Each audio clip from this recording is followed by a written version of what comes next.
Inclinemos nuestros rostros para orar. Nuestro Padre y nuestro Dios, te damos gracias por tus múltiples bendiciones para con nosotros. Te damos gracias especialmente por tu palabra, porque es una guía segura en un mundo donde hay tanta confusión.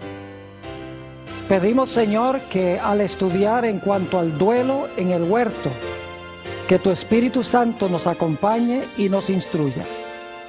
Te damos gracias por escuchar nuestra oración, pues te lo pedimos en el precioso nombre de Jesús. Amén. Vamos a comenzar nuestro estudio en esta noche en el libro de Génesis, el capítulo 2 y los versículos 16 y 17. Y en un momento vamos a ir a San Juan 1 y el versículo 1 al 3, pero quiero colocar un marco primero. Génesis, el capítulo 2 y el versículo 16 y 17. Dios ha creado a nuestros primeros padres.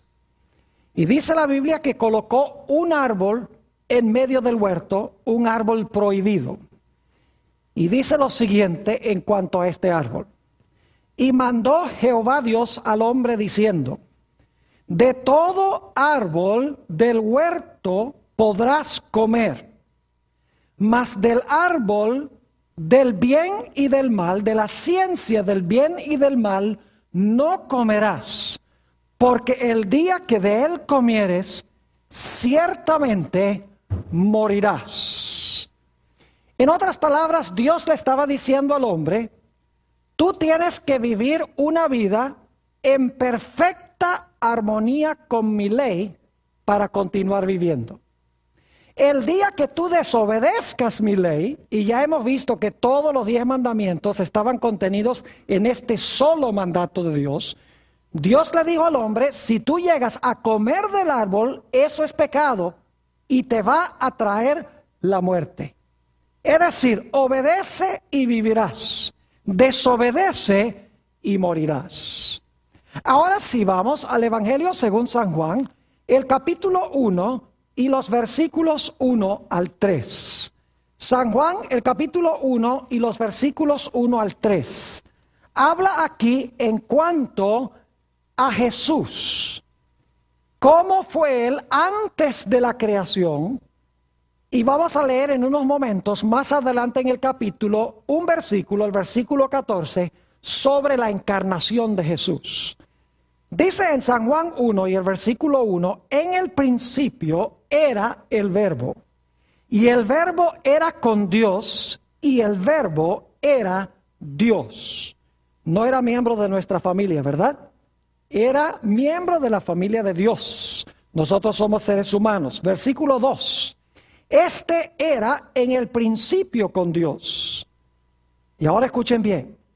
Todas las cosas por él fueron hechas, y sin él nada de lo que ha sido hecho fue hecho. ¿Quién fue el creador de todas las cosas? Jesús. Es decir, el creador de Adán y Eva fue Cristo Jesús.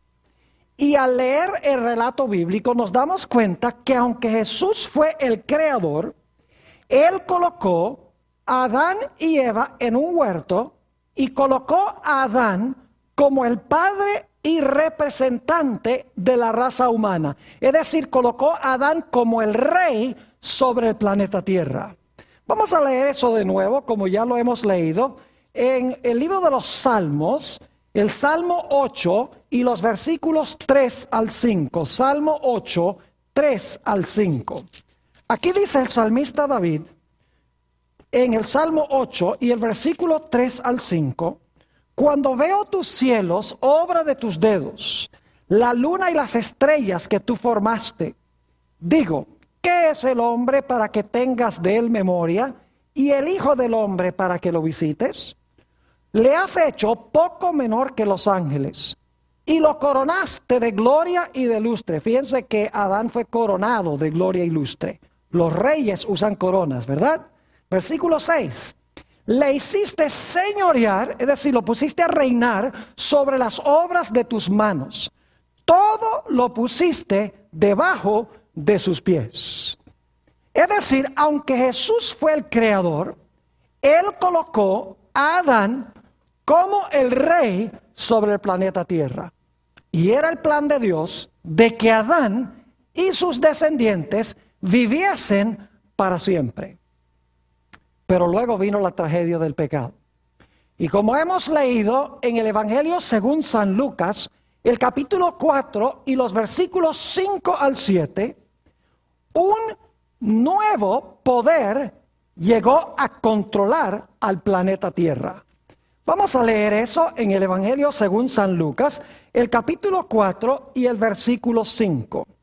Dice: y le llevó el diablo a un alto monte, y le mostró en un momento todos los reinos de la tierra. Y le dijo al diablo: a ti te daré toda esta potestad y la gloria de ellos, porque a mí ha sido entregada y a quien quiero la doy.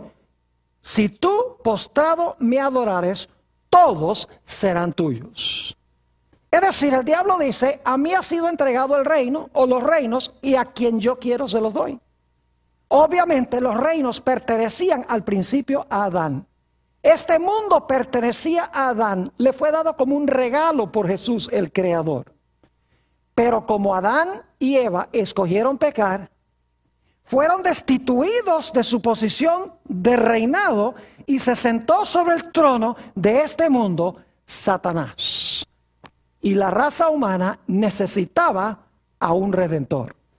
Pero como estudiamos en nuestro último tema, no había nadie dentro de la raza humana que no hubiese sido vencido por Satanás.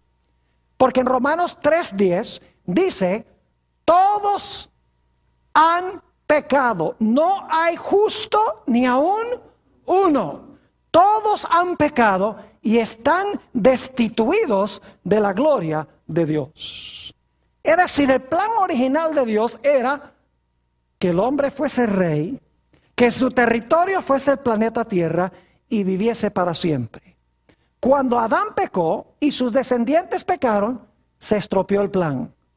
El hombre perdió el trono, perdió el planeta y ahora entró al mundo la muerte. Se necesitaba a un redentor que nuevamente recuperara el trono, recuperara el territorio e hiciera posible la vida eterna en vez de la muerte. Pero dentro de la raza humana no había nadie que pudiese recuperar lo que se había perdido. Pero como hemos estudiado, Dios descendió al huerto y le habló a la serpiente, estando Adán y Eva escuchando lo que Dios decía. Y Dios le dijo a la serpiente, a Satanás: yo voy a mandar una simiente a este mundo nacida de mujer. Esa simiente te va a hacer la guerra. En el proceso de la guerra tú le vas a causar dolor, le vas a herir en el calcañar, pero te va a salir caro. Porque en el proceso de la guerra, él te va a dar un golpe mortal en la cabeza y de ese golpe tú no te vas a recuperar. Es decir, lo voy a mandar a esta simiente para recuperar todo lo que perdió el primer Adán. Ahora, ¿cómo se iba a recuperar lo perdido? Ustedes recuerdan que el primer resultado del pecado del hombre fue que se fue la gloria que lo cubría y ahora se vio ¿cómo? Se vio desnudo. Es decir, era necesario cubrir de nuevo la vergüenza de su desnudez para restaurarlo a su condición original. La pregunta clave es: ¿cómo podía restaurarse el hombre a la condición original en la cual se encontraba? Génesis 3:21 tiene la respuesta.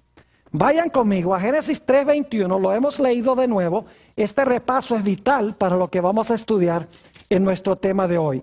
Dice allí en el versículo 21: y Jehová Dios hizo al hombre y a su mujer túnicas de pieles y los vistió.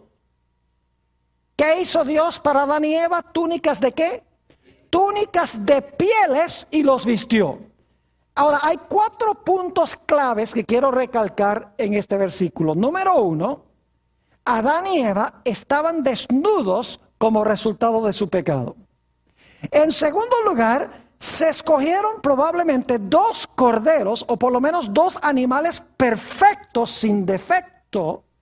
Y luego esos animales perfectos y sin defecto fueron muertos. Para conseguir la piel de un animal hay que matar al animal. Y luego, después que muere ese cordero o ese animal perfecto o esos animales perfectos, porque eran 2 pecadores, se tomaron las pieles y se formaron vestiduras para cubrir la vergüenza de la desnudez de Adán y Eva. El diablo es un ser muy perspicaz e inteligente. No cabe duda que el diablo estaba mirando lo que estaba sucediendo y estaba pensando, cuando el hombre pecó, cuando quebrantó la ley de Dios, perdió su trono, perdió su territorio, entró la muerte, quedó desnudo. Pero ahora yo veo que Dios manda al hombre a escoger 2 corderos perfectos. Esos 2 corderos perfectos luego son sacrificados, mueren. Y luego entonces se toman las pieles y con las pieles se cubre la vergüenza de la desnudez del hombre. Y Satanás está pensando, yo creo que yo sé lo que va a hacer Dios.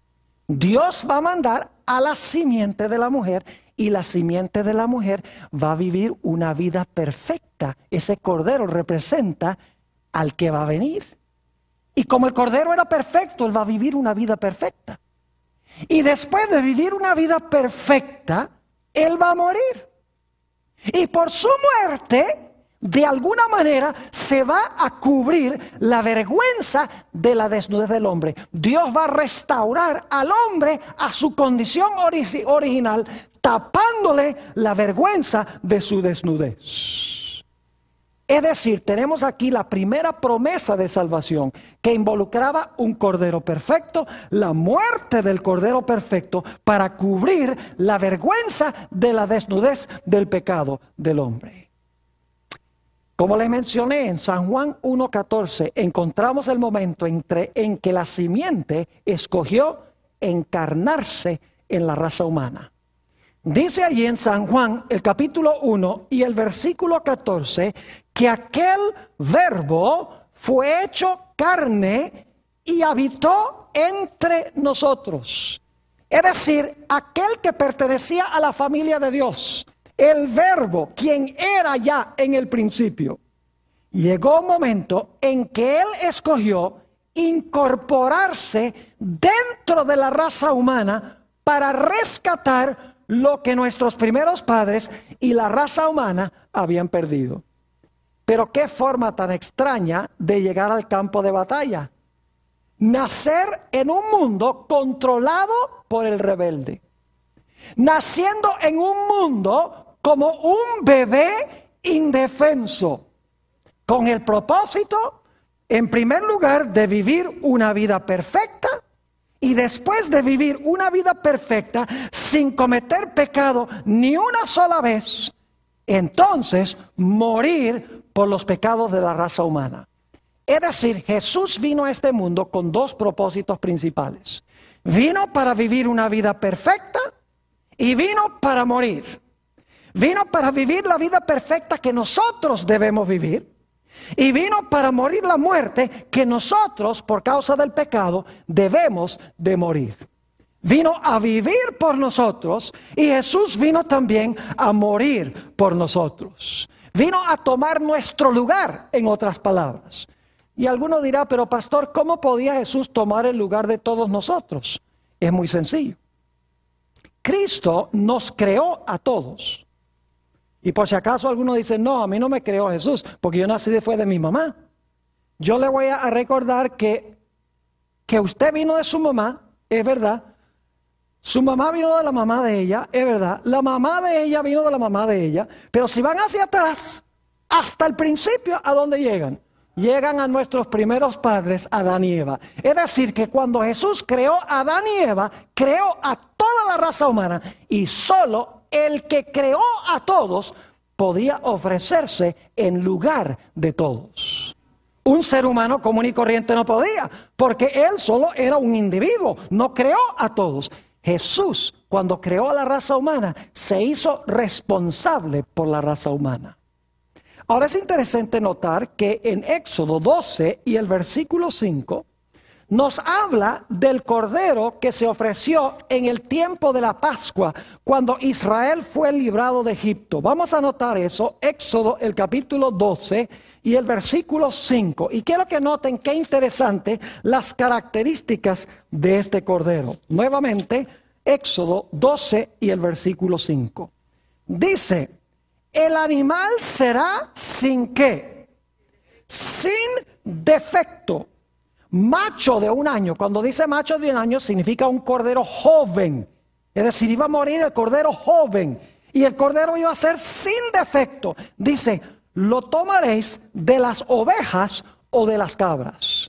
Es decir, el cordero antes de ofrecerse tenía que ser perfecto y luego cuando se cercioraban de que era perfecto, entonces podía ser ofrecido en sacrificio. Ahora yo pregunto, ¿qué representaba ese cordero sin defecto que era sacrificado no solo en la Pascua, sino también en el servicio del santuario? Primera de Pedro, el capítulo 1 y el versículo 18 hasta el versículo 20 nos tiene la respuesta a esta pregunta. Primera de San Pedro, el capítulo 1 y los versículos 18 al 20. Hemos leído esto antes, pero vale la pena leerlo de nuevo, porque es un pasaje hermoso. Dice allí lo siguiente: sabiendo que fuisteis rescatados de vuestra vana manera de vivir, la cual recibisteis de vuestros padres, no con cosas corruptibles como oro o plata, sino con la sangre preciosa de Cristo. ¿Fuimos redimidos con qué? Con la sangre preciosa de Cristo, como de un ¿qué?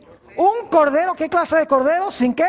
Sin mancha y sin contaminación. Ya destinado desde antes de la fundación del mundo, pero manifestado en los postreros tiempos por amor de vosotros. Yo pregunto entonces, ¿qué representaba ese cordero perfecto? La perfección de Jesús, que nunca pecó. ¿Qué representaba la muerte de ese cordero? Representaba la muerte de Jesús. Es decir, Jesús vino a vivir una vida perfecta en armonía con la ley y vino a morir la muerte que yo debo sufrir. Vino a vivir la vida que debo vivir y vino a morir la muerte que yo debo morir por causa del pecado, porque Él tomó sobre sí mismo nuestros pecados. Ahora yo quiero que ustedes se imaginen cómo habrá sido eso para Jesús. Imagínense ustedes que Jesús estuvo en esta tierra 33 años, desde el momento cuando escogió encarnarse para salvarnos. El diablo sabía a dónde se iba a encarnar y cuándo aproximadamente se iba a encarnar. Y el diablo se propuso de que él iba a acechar a Jesús 24 horas al día, 7 días a la semana, 365 días al año. Es decir, no iba a dejar en paz a Jesús ni por un instante. Y el objetivo de Satanás era muy sencillo. Él sabía que Jesús había venido para vivir una vida perfecta. Así que él dice, yo no puedo permitir que viva una vida perfecta. Tengo que infectarlo con el virus del pecado. Y en segundo lugar, el diablo sabía que Jesús había venido para morir por el pecado. Y por lo tanto el diablo dice, yo no puedo permitir que Jesús ofrezca su vida por el pecado. Y tal vez esto les sorprenda. Tal vez estén diciendo, no, pero el diablo quería matar a Jesús. No, Señor. Vamos a encontrar en nuestro estudio esta noche que no era el objetivo de Satanás matar a Jesús. Bueno, sí lo quería matar, pero no quería que Jesús ofreciera su vida. Es diferente quitarle la vida que Jesús, al final de su ministerio, ofrecer su vida. Así que el diablo dice, yo tengo que impedir que él viva una vida perfecta y yo tengo que impedir que él muera. Y el diablo escogió 4 estrategias para cumplir su objetivo. En primer lugar, el diablo dice, yo tengo que matarlo antes de que él ofrezca su vida en la cruz. Es decir, yo sé que al final de su vida los pecados van a ser colocados sobre él y él va a ofrecer su vida en rescate por muchos. Pero yo lo que voy a hacer es matarlo antes de que llegue ese momento. Antes de que él ofrezca su vida, yo lo voy a matar y voy a cortar su ministerio. Y saben que el diablo procuró en varias ocasiones matar a Jesús. Desde el mismo momento que el Señor Jesucristo iba a nacer. Ya lo hemos leído, no lo vamos a leer de nuevo. Apocalipsis el capítulo 12 y el versículo 4. Nos dice que el dragón se paró al lado de la mujer para devorar a su hijo cuando hubiese nacido. Es decir, el diablo sabía que Jesús había venido. Y el diablo quería, cuando Jesús era un bebecito en Belén, él quería cortar esto de una vez. Antes que Jesús viviera una vida perfecta y ofreciera su vida en rescate por los pecados, Satanás dice, yo acabo con esto desde un comienzo, lo mato. Pero ¿saben que esa no fue la única ocasión en que Satanás procuró matar a Jesús? Hubo otras ocasiones también. Por ejemplo, en San Mateo, el capítulo 8 y el versículo 24, nos habla del hecho de que Jesús estaba una vez en un barco con sus discípulos. Y se levantó una soberana tormenta allí en el lago, que parecía que el barco se iba a hundir porque se estaba llenando de agua. ¿Saben ustedes que los evangelios dicen que esta tormenta no era época de tormentas? En realidad esta tormenta era fuera de tiempo. Fue una tormenta en verano, en otras palabras, cuando no llovía, cuando no había vientos. ¿Quién creen ustedes que sabía que Jesús estaba durmiendo en ese barco? Satanás. ¿Y qué propósito tenía Satanás? Él quería ahogar a Jesús. En otra ocasión, y esto se haya relatado en Lucas 4, 28 al 30, Jesús se encontraba predicando en la sinagoga en Nazaret. Y Jesús dijo algunas cosas que a la gente no le gustó. Dijo que en los días de Eliseo, Dios favoreció a un hombre que era sirio, que no era israelita, se llamaba Naamán, y favoreció a una viudita que no era ni siquiera israelita. Y ellos, siendo muy nacionalistas, se enojaron con Jesús. Y dice la Biblia que lo sacaron empujado de la sinagoga y lo llevaron a un precipicio con el fin de echarlo abajo. ¿Quién creen ustedes que quería que Jesús fuera echado abajo en ese precipicio? Era Satanás. Ustedes pueden leer en varias ocasiones durante el ministerio de Jesús, Satanás procuró que apedrearan a Jesús. Un ejemplo lo encontramos en San Juan 8 y el versículo 59. Jesús acababa de decir, antes que Abraham fuese, yo soy. Se estaba proclamando el gran yo soy del Antiguo Testamento, de Éxodo 3 y el versículo 14. Y se enfurecieron. Y dice que recogieron piedras para tirárselas a Jesús, pero no había llegado todavía la hora de la muerte de Jesús. Y Jesús desapareció en medio de ellos. En otras ocasiones, como relata San Marcos 1 y el versículo 23 y 24, nos dice la historia que a veces los demonios, los endemoniados venían corriendo hacia donde estaba Jesús, indudablemente con el fin de destrozarlo. Y claro, cuando llegaban a donde estaba Jesús, se tenían que parar porque se daban cuenta en la presencia de quién estaban. Inclusive en Marcos el capítulo 1 dice que los demonios declaraban, dice, nosotros sabemos quién eres tú. Tú eres el Santo de Dios. Y no podían acercarse a Jesús, ni podían poner un solo dedo sobre Jesús. Es decir, el diablo quería matar a Jesús antes de que Jesús llegara a su hora en que debía ofrecer su vida en rescate por muchos. La segunda estrategia de Satanás fue la de tratar de infectar a Jesús con el virus del pecado. Porque si infectaba a Jesús con el virus del pecado, Jesús estaría en la misma condición que nosotros. Jesús hubiera necesitado un redentor. Alguien que viviera una vida perfecta por él. Alguien que muriera por él. Y no había más nadie en el universo. Solo el Creador podía hacer eso. Y por lo tanto Satanás dice, si no lo puedo matar antes de que ofrezca su vida, lo que sí voy a hacer es infectarlo con el virus del pecado para que su sacrificio no sea perfecto. Así que Satanás se propuso a infectar a Jesús con el virus del pecado. Lo atacó incesantemente. Noche, mañana, tarde, 24 horas al día, lo acechó, lo tentó.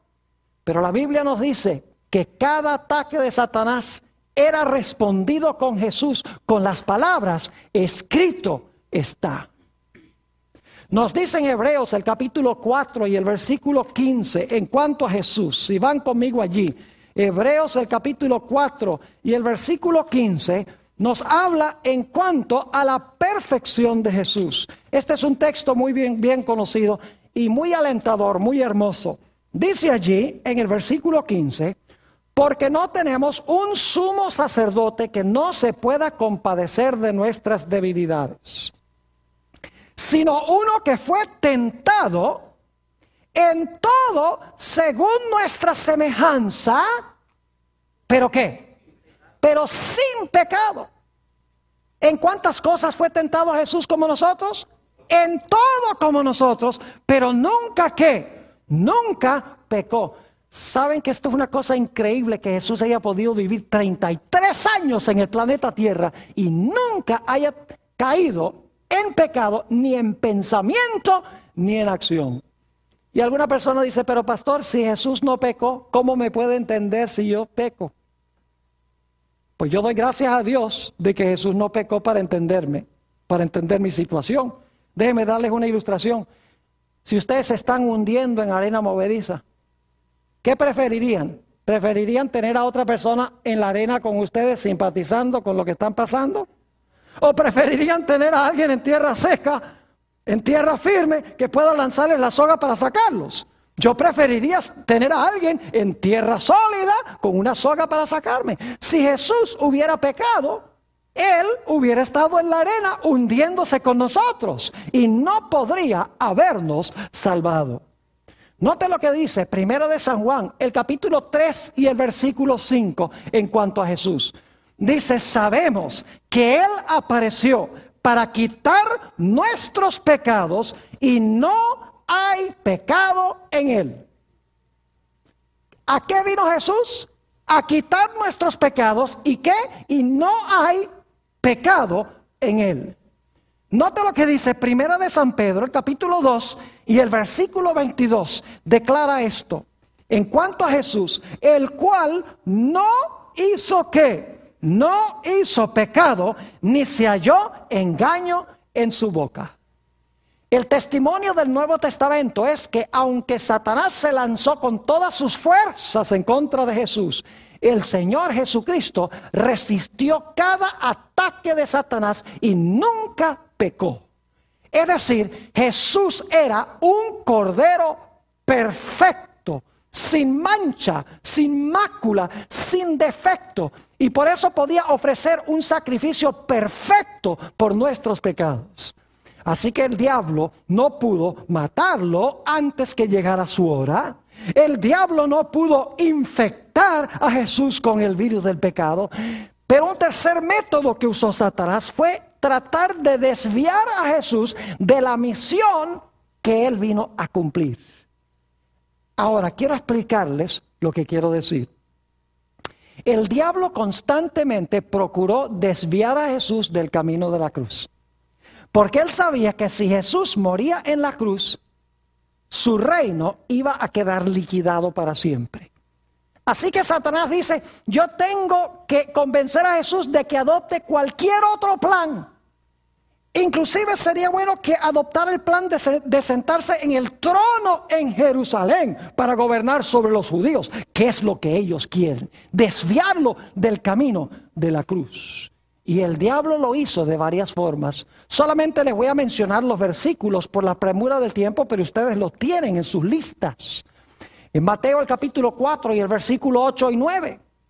Nos dice que el diablo llevó a Jesús a un alto monte, le mostró todos los reinos de la tierra. Y lo que Satanás le está diciendo a Jesús es esto, mira, ¿tú crees que tú tienes que morir para recuperar todos esos reinos? ¿Tú crees que tú tienes que dejar que te escupa en la cara y que te den golpes y que te pongan una corona de espinas, como dice la profecía de Isaías 53. ¿Tú crees que tú tienes que ponerte en manos de tus criaturas para que ellos te maltraten, para recuperar los reinos del mundo? El diablo dice, no. Dice, hay un camino más fácil. Lo único que tú tienes que hacer es, tú te arrodillas y me adoras por un instante y te lo doy todo gratis. Tratando de desviar a Jesús de la cruz y adoptar un camino más fácil. Varias veces durante el ministerio de Jesús, y tenemos un ejemplo en San Juan 6:15, varias veces la turba procuró tomar a Jesús por la fuerza para colocarlo como rey. El diablo quería que Jesús se proclamara rey de los judíos y se sentara en el trono sobre un reino terrenal. Es decir, no quería que Jesús muriera para recuperar el reino, sino que quería que Jesús ocupara el trono de David, gobernando sobre la ciudad de Jerusalén y sobre los judíos. Pero dice allí en San Juan 6 y el versículo 15, cuando trataron de tomarlo por la fuerza, Jesús se fue al otro lado del lago, a un lugar solitario, y se puso a orar. No se desvió del camino. Inclusive sus propios discípulos a veces se prestaron para tratar de desviar a Jesús del camino de la cruz. Tenemos por ejemplo en San Mateo el capítulo 16 y el versículo 23. Después que San Pedro dijo, tú eres el Cristo, el Hijo del Dios viviente. Y Jesús le dice, oh, bienaventurado eres Simón, has hablado muy bien. Y Pedro se está sintiendo muy bien. Luego Jesús le dice a los discípulos, es necesario que el Hijo del Hombre vaya a Jerusalén, sea maltratado, caiga en manos de los líderes, sea muerto y resucitar al tercer día. Y dice allí en San Mateo 16 que el apóstol Pedro tomó a Jesús del brazo y le dijo, no seas tan pesimista, que tú vas a ir a Jerusalén a morir. El Mesías no muere, el Mesías se sienta en el trono de Jerusalén. ¿Y qué le dijo Jesús?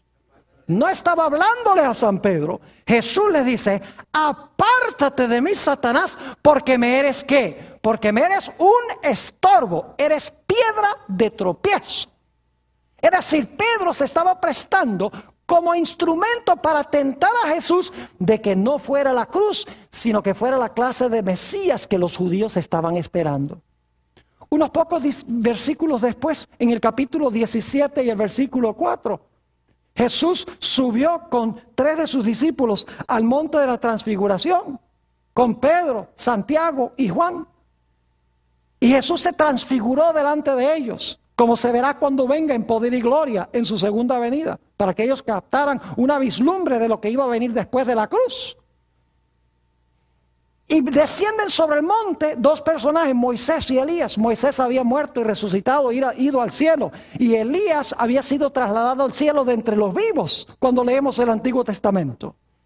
Y después de esta experiencia, el apóstol Pedro le dice al Señor Jesucristo, Señor, no vayamos a Jerusalén, porque ya iban en su último viaje para Jesús morir. Pedro le dice, no vayamos, Señor, a Jerusalén, construyamos 3 tabernáculos aquí y quedémonos en la montaña. Es decir, no vayas a Jerusalén a morir. Hacia el final del ministerio de Jesús. El relato se encuentra en San Juan 12 y el versículo 20 al 24. Vienen unos griegos para entrevistarse con Jesús. Y dice, queremos hablar con Jesús. Porque hay muchos creyentes en Grecia que necesitan escuchar el evangelio. Y los campos están maduros para la cosecha. Queremos que el maestro venga ya a Grecia a predicar. Y cuando van los discípulos para hablar con Jesús y le dicen, mira, hay unos griegos que quieren hablar contigo para que vayas a hacer obra misionera en Grecia.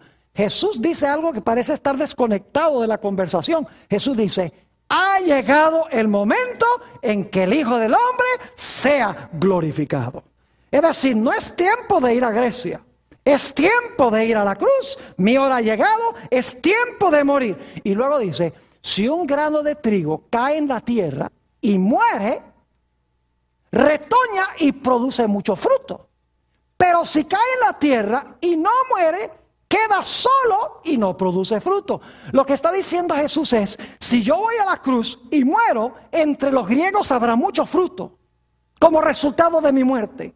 Pero si yo voy a predicarle a los griegos y no muero, es en vano, porque de todas maneras siguen estando en sus pecados, porque necesito morir por los pecados de la raza humana. Es decir, Satanás procuró matar a Jesús antes que llegara su hora. Satanás procuró infectar a Jesús con el virus del pecado. No fue capaz. Trató de desviar a Jesús del camino de la cruz, sabiendo que si Jesús vivía una vida perfecta y moría, que su reino iba a quedar destruido. Pero el diablo usó un cuarto método para tratar de vencer a Jesús. Trató de desalentarlo. Lo que trató de hacer fue que Jesús se sintiera que su misión no iba a producir fruto. Es interesante notar que en San Juan, el capítulo 13, y los versículos 1 al 3, nos dice que Satanás se le metió a Judas. Y Judas fue con los dirigentes religiosos y tramó la venta de Jesús a los líderes religiosos. Ahora yo pregunto, ¿era el plan de Judas de entregar a Jesús para que a Jesús lo mataran? No. Algunos comprenden mal, dicen, ay, sí, Judas entregó a Jesús para que lo mataran. No, ese no era el propósito. El propósito de Judas era entregar a Jesús para que el Señor Jesucristo, cuando lo fueran a arrestar, se escapara de las manos de los que lo fueron a arrestar. Y usted dice, Pastor Bor, ¿cómo sabe eso? Muy sencillo. Le salió mal el plan a Judas. Ustedes lo saben bien. Cuando Judas se dio cuenta que Jesús no se zafó de las manos de sus enemigos, ¿qué hizo Judas? Dice la Biblia que fue con el dinero y lo tiró allá delante de los líderes religiosos y dijo, he entregado sangre inocente. Y dice la Biblia que fue y se suicidó. El propósito de Judas era que Jesús, cuando lo arrestaran y lo maltrataran, que Jesús se zafara de sus manos y que no fuera a la cruz. El diablo no quería que Jesús fuera a la cruz. El diablo no quería que Jesús muriera en la cruz. Sí quiso matarlo antes que llegara su hora, pero cuando llegó su hora no era su plan de que Jesús muriera. Y algunos dicen, pero Pastor Bor, entonces ¿por qué razón el diablo llevó a la gente a abofetear a Jesús y a escupirle en el rostro y a azotarle la espalda y ponerle una corona de espinas? ¿Y por qué? ¿Por qué Satanás influyó sobre la gente para que le clavara las manos en la cruz y los pies si el diablo no lo quería matar? ¿Saben cuál era la intención de Satanás?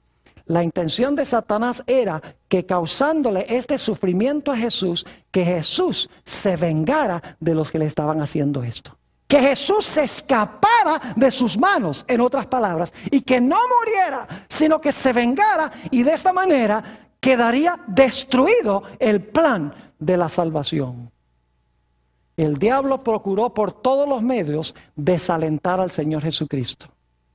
Vamos al Evangelio según San Mateo, el capítulo 26, y empezando en el versículo 38. San Mateo 26 y el versículo 38. Quiero que noten aquí lo que pasa con Jesús en el huerto del Getsemaní.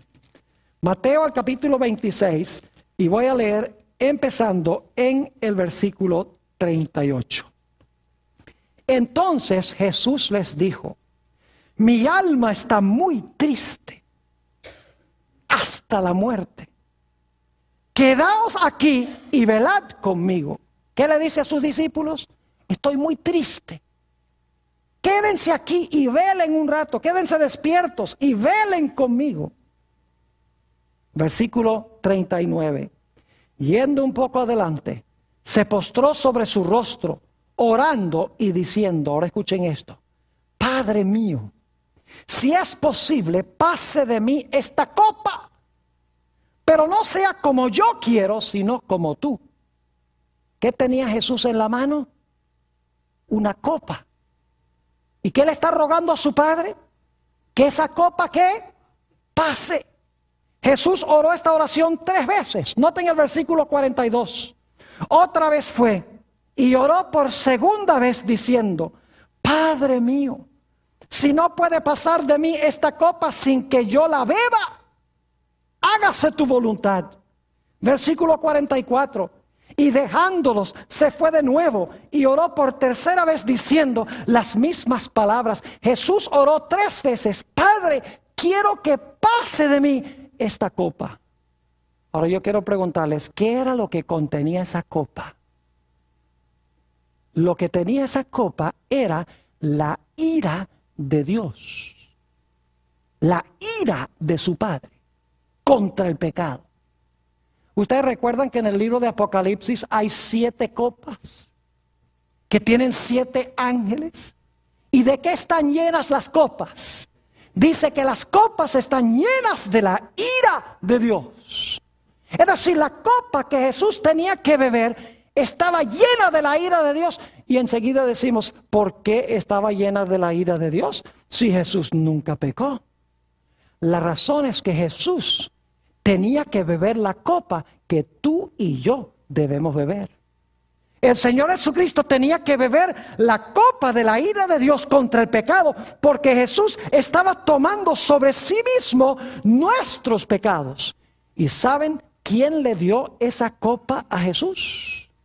Note lo que dice San Juan, el capítulo 18 y el versículo 11. San Juan, el capítulo 18 y el versículo 11 nos dice quién fue el que le dio esa copa a Jesús. La copa que tú debes beber y la copa que yo debo beber. Dice allí en San Juan, el capítulo 18 y el versículo 11. Jesús entonces dijo a Pedro: mete tu espada en la vaina. La copa que el Padre me ha dado, no la he de beber. ¿Quién le dio la copa a Jesús? Su propio Padre. ¿Pero por qué si Jesús no pecó, no merecía la ira de Dios? Mis queridos hermanos y amigos, es porque Jesús estaba bebiendo la copa de la ira de Dios contra el pecado que debo beber yo. Él estaba colocándose en mi lugar. Él vivió la vida perfecta que yo debo vivir, que no vivo, y Él estaba sufriendo la muerte por mis pecados.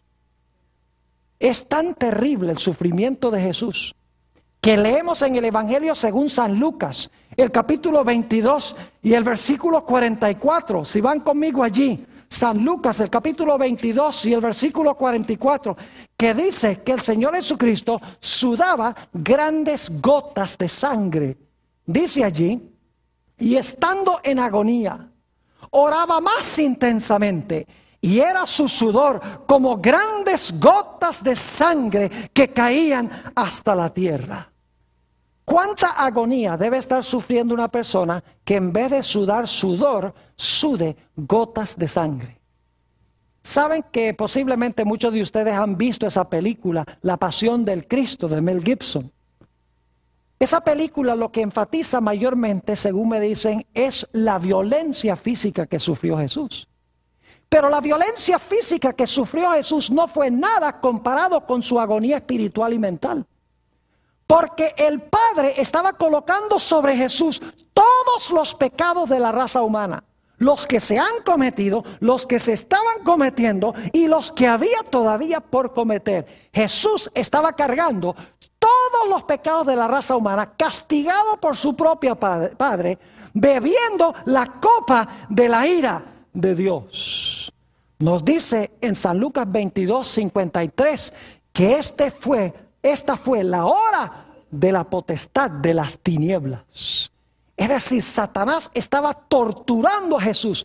Es más, lo que Satanás le estaba diciendo a Jesús era: mira, si tú sigues adelante y bebes esta copa de la ira de tu Padre, nunca más vas a ver a tu Padre.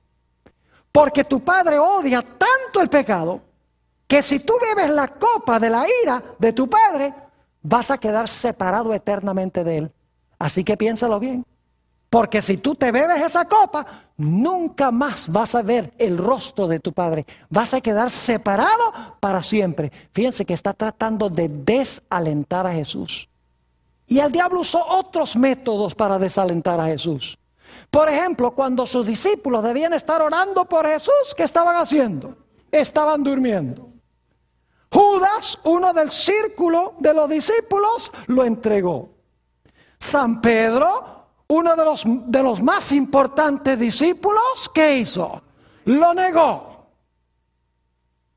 Es decir, Satanás obró sobre los discípulos para que se durmieran. Satanás obró sobre Judas para que lo entregara. Obró sobre Pedro para que Pedro lo negara 3 veces. Obró sobre la turba para que le escupieran en el rostro, para que lo abofetearan, para que le pusieran una corona de espinas. Todo con el propósito de que Jesús se desalentara. El propósito era decirle a Jesús: mira, lo que tú estás haciendo de nada vale. Uno de tus discípulos te entrego, a ese no lo vas a salvar. Otro discípulo tuyo, Pedro, 3 veces te negó, y la tercera vez con malas palabras. Cuando tú necesitabas las oraciones de tus discípulos, todos se durmieron. Mira, el pueblo que viniste a salvar, mire cómo te están escupiendo en el rostro. Cómo te están pegando. Cómo te están colocando una corona de espinas en la cabeza. Cómo te colocan, cómo te hieren la espalda con azotes. Dice, ¿a quién tú vas a salvar? La obra que tú estás haciendo es en vano. Tú no vas a salvar a nadie, ni siquiera tú mismo te vas a salvar. Porque el pecado que tú estás cargando es tan terrible que nunca más vas a ver el rostro de tu Padre. Lo que Satanás le estaba diciendo a Jesús era: vete al cielo a donde te aprecian antes que sea demasiado tarde. Estaba tratando de desalentarlo de ir a la cruz y morir. Y es más, es interesante notar que cuando Jesús estaba colgando en la cruz, si van conmigo a San Mateo 27, van a encontrar algo muy interesante. San Mateo, el capítulo 27 y el versículo 41 al 43. ¿Ustedes creen que el diablo quería que Jesús muriera en la cruz? Noten el versículo 41. De esta manera también los principales sacerdotes, escarneciéndole con los escribas y los fariseos y los ancianos, decían: a otros salvó, a sí mismo no se puede salvar. Si es el rey de Israel, ¿qué dicen? Descienda ahora de la cruz y creeremos en él. ¿Qué quería Satanás que hiciera Jesús? Que descendiera de la cruz. Y luego dicen, confió en Dios. Líbrele ahora si le quiere, porque ha dicho, soy hijo de Dios. Hasta última hora, Satanás está tratando de convencer a Jesús de que Jesús haga ¿qué cosa? De que Jesús se baje de la cruz y no muera. Porque él sabe que si Jesús, habiendo vivido una vida perfecta, muere en la cruz, su reino, el reino de Satanás, está destruido de una vez por todas. Y Jesús habrá recuperado el trono, Jesús habrá recuperado el territorio y Jesús habrá hecho posible la vida eterna para todos aquellos que le reciben como su Salvador. Y luego llegamos a la escena final. Note lo que dice San Juan el capítulo 8 y el versículo 29. San Juan el capítulo 8 y el versículo 29. Esto es durante el ministerio de Jesús. Y fíjense qué interesante. Aquí dice el Señor: porque el que me envió conmigo está. No me ha dejado solo el Padre, porque yo hago siempre lo que le agrada. Es decir, el Padre siempre está conmigo. El Padre nunca me ha dejado solo. Cuán diferente cuando Jesús estaba en la cruz del Calvario. La copa de la ira de Dios que estaba bebiendo le dio el sentido de que su Padre lo había desamparado. Por eso, en San Mateo, el capítulo 27 y el versículo 46, Jesús habla esas palabras terribles desde la cruz. Dice, Dios mío, ¿por qué me has desamparado? Fíjense que durante su ministerio dice, el Padre no me ha dejado solo porque yo siempre hago lo que le complace. Cuando está en la cruz, el Señor Jesucristo dice, Dios mío, ¿por qué me has desamparado? La ira de Dios contra el pecado es tan terrible que Jesús piensa que nunca más verá el rostro reconciliador de su propio Padre. Y luego llega el momento final en la cruz. Después que Jesús dice, Dios mío, ¿por qué me has desamparado? sufriendo las terribles y crueles tentaciones de Satanás, diciéndole: bájate de la cruz, porque si no, nunca más vas a ver el rostro de tu Padre. El Señor Jesucristo dice en alta voz, una voz que llevó a la tierra a temblar, dijo: consumado es. Eso es lo que se prometió en Génesis 3:15. He terminado la obra de la salvación. Le he dado el golpe mortal a Satanás en la cabeza. Consumado es. Y luego las últimas palabras que Jesús pronunció en la cruz fueron, y se encuentran en San Lucas 23:46, le dice a su Padre: Padre, en tus manos encomiendo mi espíritu. Y dice que habiendo encomendado su espíritu a su Padre, vamos a estudiar más adelante lo que significa: Padre, en tus manos encomiendo mi espíritu. Lo que Jesús estaba diciendo es: Padre, preserva mi vida, porque tú has prometido que si yo bebo la copa, que si yo soy fiel, tú me vas a resucitar de los muertos. Preserva mi vida, en tus manos encomiendo mi espíritu. Fíjense que Jesús vivía por fe en su Padre. Aunque se sentía desamparado de su Padre, ese era su sentir, sus emociones le decían. Satanás le susurraba: tu Padre te ha dejado porque estás cargando los pecados de la raza humana, no lo hagas, vete mientras puedas. Mientras que sus emociones y sus pensamientos están diciendo eso, Jesús en su mente dice: mi Padre me ha dicho que si yo soy fiel, que si yo ofrezco mi vida, que si yo me mantengo firme, que Él me va a resucitar de los muertos el tercer día. Y por lo tanto, aunque se siente desamparado, dice: Padre, en tus manos encomiendo mi espíritu. Y dice la Biblia que habiendo dicho estas palabras, inclinó la cabeza y expiró. Ahora Satanás dice: mi reino se acabó, porque vivió una vida perfecta que le puede ofrecer a cada persona que lo reciba. Y murió la muerte que todos deben sufrir. Es decir, la vida perfecta que exige la ley, Él la vivió. Y la muerte que exige la ley por paga del pecado, Él la murió. Y cualquiera que lo reciba, la vida de Él está en lugar de la vida pecaminosa. Y la muerte de Él está en lugar de la muerte suya. El diablo sabía que había perdido en la gran batalla entre el bien y el mal.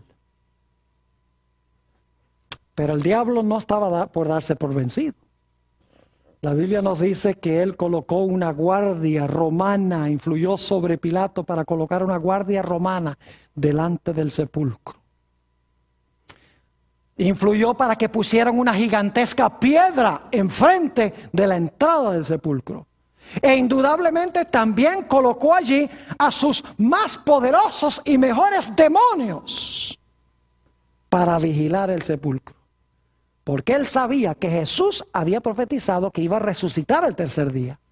Claramente, cuando van los judíos para decirle a Pilato que ponga una guardia romana, dice: es porque este individuo dijo que iba a resucitar el tercer día. El diablo conocía las profecías.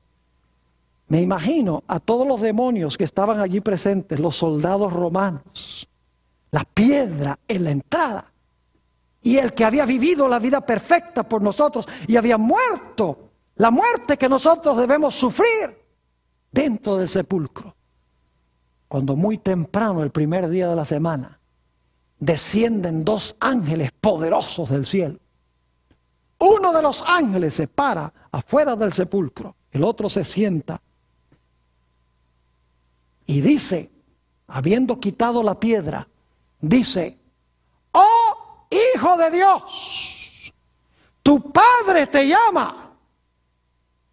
Y pueden ustedes imaginarse la conmoción que hubo. De repente se ve movimiento dentro del sepulcro.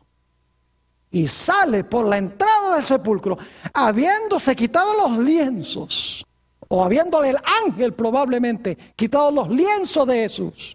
Y habiendo Jesús doblado los lienzos, según dice la Biblia, Ahora sale Jesús del sepulcro diciendo, yo soy la resurrección y la vida. Los soldados romanos caen como muertos. La piedra no pudo mantener al príncipe de la vida en el sepulcro. Indudablemente los demonios salieron corriendo, porque el dador de la vida había salido del sepulcro. ¿Y saben lo que es interesante? No salió solo. Nos dice en San Mateo, el capítulo 27 y el versículo 51 al 53, que cuando Jesús resucitó, salieron con Jesús una multitud de personajes que habían muerto antes que Jesús. Y saben que estos personajes eran una pequeña muestra de aquel gran día cuando venga Jesús para resucitar a todos los muertos en Cristo Jesús. Mis apreciados hermanos y hermanas, visitas, los que están viendo vía satélite y por televisión, qué gloriosa victoria ganó el Señor Jesucristo sobre Satanás. Se cumplió Génesis 3:15. Jesús le dio un golpe mortal en la cabeza. Satanás solamente le pudo herir el calcañar. Lo único que resta es ver quién recibirá el regalo que ofrece Jesús. ¿Quién recibirá a Jesús para que pueda ser salvo?